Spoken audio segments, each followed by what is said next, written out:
जय माता की दोस्तों सबसे पहले नवरात्रि व्रत किसने किया था। नवरात्रि व्रत की यह पौराणिक कथा आज हम आपको सुनाने जा रहे हैं, जिसके सुनने मात्र से सभी पापों का नाश होता है। तो कथा को पूरा जरूर सुने। नवरात्रि व्रत कथा के अनुसार एक समय बृहस्पति जी ने ब्रह्मा जी के समक्ष चैत्र व आश्विन मास के शुक्ल पक्ष में पड़ने वाले नवरात्र का महत्व जानने की इच्छा जताई। उन्होंने कहा, इस व्रत का क्या फल है, इसे किस प्रकार किया जाता है, सबसे पहले इस व्रत को किसने किया था, ये सब विस्तार से बताइए।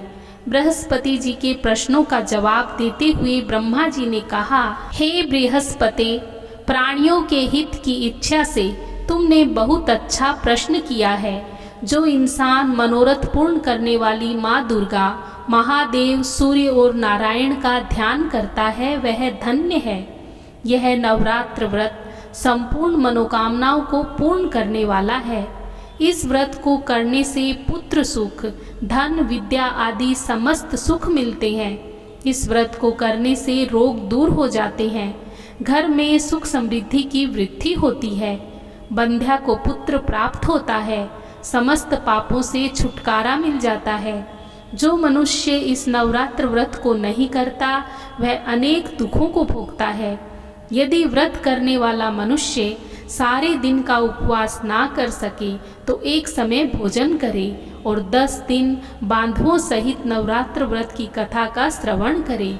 हे बृहस्पति, जिसने सबसे पहले इस महाव्रत को किया है वह कथा मैं तुम्हें सुनाता हूँ। प्राचीन काल में मनोहर नगर में पीठत नाम का एक अनाथ ब्राह्मण रहता था। वह माँ दुर्गा का भक्त था। उसे संपूर्ण सद्गुणों से युक्त सुमति नाम की एक अत्यंत सुंदर कन्या उत्पन्न हुई। वह कन्या अपने पिता के घर में अपनी सहेलियों के साथ क्रीड़ा करती हुई इस प्रकार बड़ी होने लगी, जैसे शुक्ल पक्ष में चंद्रमा की कला बढ़ती है। उसका पिता प्रतिदिन जब माँ दुर्गा की पूजा किया करता, वह उस समय नियम से वहाँ उपस्थित रहती। एक दिन सुमति भगवान के पूजन में उपस्थित नहीं हुई। उसके पिता को पुत्री की ऐसी लापरवाही देखकर क्रोध आया और वह पुत्री से कहने लगा, अरे दुष्ट पुत्री, आज तूने भगवती का पूजन नहीं किया, इस कारण मैं किसी कुष्ठ रोगी या दरिद्र मनुष्य के साथ तेरा विवाह करूँगा। पिता की बात सुनकर सुमति को बड़ा दुख हुआ और पिता से कहने लगी, हे पिता, मैं आपकी कन्या हूँ तथा सब तरह से आपके अधीन हूँ। जैसी आपकी इच्छा हो आप वैसा ही करो, चाहे राजा से, चाहे कुष्ठ रोगी से, चाहे दरिद्र से, जिसके साथ मेरा विवाह करना चाहो कर दो, पर होगा वही जो मेरे भाग्य में लिखा है। क्योंकि कर्म करना मनुष्य के अधीन है, परंतु फल देना ईश्वर के अधीन है। कन्या के निर्भयता से कहे हुए वचन सुनकर उस ब्राह्मण ने क्रोधित होकर अपनी कन्या का विवाह एक कुष्ठ रोगी के साथ कर दिया और अत्यंत क्रोधित होकर पुत्री से कहने लगा, हे पुत्री, अपने कर्मों का फल भोगो। देखता हूँ भाग्य के भरोसे रहकर तुम क्या करती हो। पिता के ऐसे कटु वचनों को सुनकर सुमति मन में विचार करने लगी, अहो, मेरा बड़ा दुर्भाग्य है जो मुझे ऐसा पति मिला।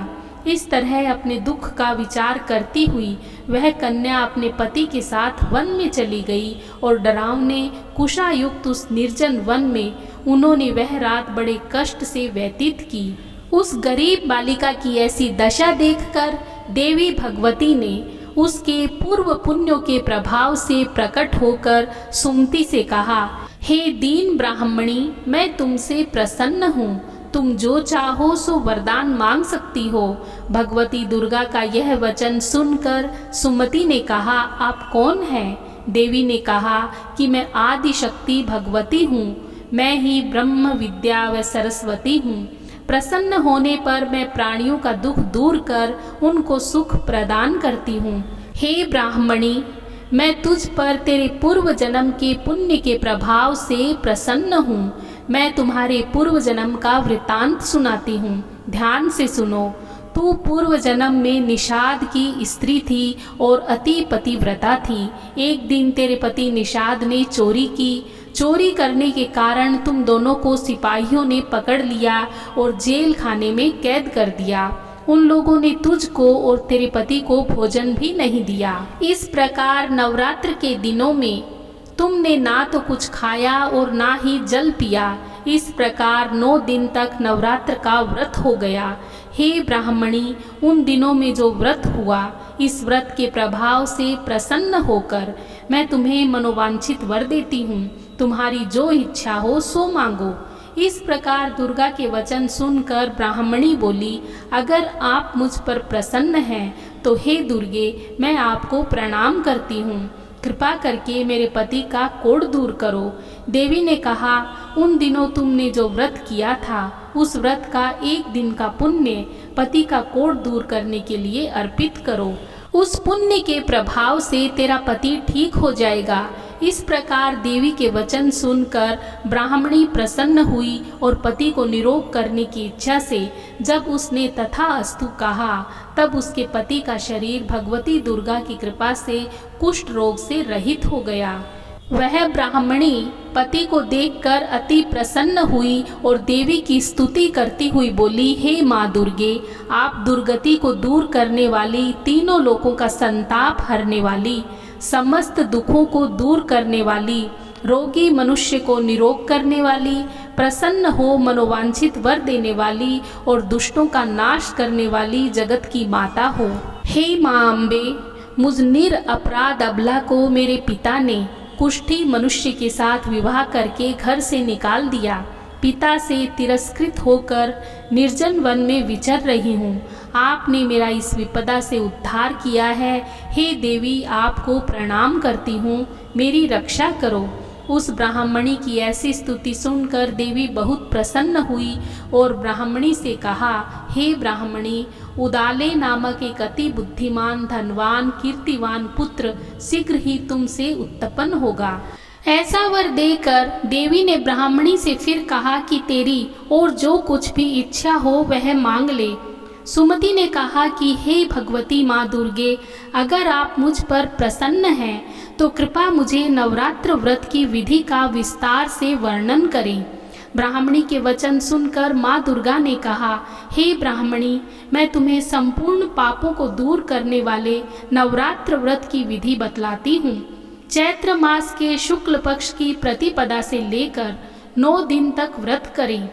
यदि दिन भर का व्रत ना कर सकें तो एक समय भोजन करें। शुभ मुहूर्त में कलश स्थापित करें और वाटिका बनाकर उसको प्रतिदिन जल से सींचें। महाकाली, महालक्ष्मी और महासरस्वती की मूर्तियां स्थापित कर उनकी विधि विधान सहित पूजा करें। बिजोरा के फल से अर्घ्य देने से रूप की प्राप्ति होती है। जायफल फल से अर्घ्य देने पर कीर्ति, दाख से कार्य की सिद्धि होती है। आंवले से सुख की प्राप्ति और केले से अर्घ्य देने से आभूषणों की प्राप्ति होती है। इस प्रकार पुष्पों व फलों से अर्घ्य देकर व्रत समाप्त होने पर 9वें दिन विधि विधान से हवन करें। खांड, घी, गेहूं, शहद, जौ, तिल, बेल, नारियल, दाख और कदम्ब जैसी विभिन्न सामग्रियों से हवन करें। आंवले से कीर्ति की और केले से पुत्र की, कमल से राज सम्मान की और दाखों से संपदा की प्राप्ति होती है। खांड, घी, नारियल, शहद, जौ और तिल तथा फलों से हवन करने से मनोवांछित वस्तु की प्राप्ति होती है। व्रत करने वाला मनुष्य इस विधि विधान से हवन कर आचार्य को अत्यंत नम्रता के साथ प्रणाम करे और यज्ञ की सिद्धि के लिए उसे दक्षिणा दे। इस प्रकार बताई हुई विधि के अनुसार जो व्यक्ति व्रत करता है उसके सब मनोरथ सिद्ध होते हैं। इसमें तनिक भी संदेह नहीं है। इन 9 दिनों में जो कुछ दान आदि दिया जाता है उसका करोड़ों गुना फल मिलता है। इस नवरात्र व्रत करने से अश्वमेघ यज्ञ का फल मिलता है। हे ब्राह्मणी, इस संपूर्ण कामनाओं को पूर्ण करने वाले उत्तम व्रत को तीर्थ, मंदिर अथवा घर में विधि के अनुसार करें। ब्रह्मा जी बृहस्पति जी से बोले, इस प्रकार ब्राह्मणी को नवरात्रि व्रत विधि बताकर देवी अंतर्ध्यान हो गई। अतः जो मनुष्य या स्त्री इस व्रत को भक्ति पूर्वक करता है वह इस लोक में सुख प्राप्त करता है, अंत में मोक्ष की प्राप्ति करता है। ब्रह्मा जी बृहस्पति जी से कहते हैं कि यह इस दुर्लभ व्रत का महात्म्य है जो मैंने तुम्हें बताया है। ऐसा सुनकर बृहस्पति जी आनंद से प्रफुल्लित हो गए और कहने लगे कि हे ब्रह्मा जी, आपने मुझ पर अति कृपा की जो मुझे इस व्रत का महत्व सुनाया। ब्रह्मा जी बोले कि हे बृहस्पति, यह देवी भगवती संपूर्ण लोकों का पालन करने वाली है। इस महादेवी के प्रभाव को कौन जान सकता है। बोलो देवी भगवती की जय। हाँ तो दोस्तों, आपको ये कथा कैसी लगी कमेंट करके ज़रूर बताएं। यदि वीडियो पसंद आया हो तो लाइक और शेयर करें। धन्यवाद। जय श्री कृष्णा। राधे राधे।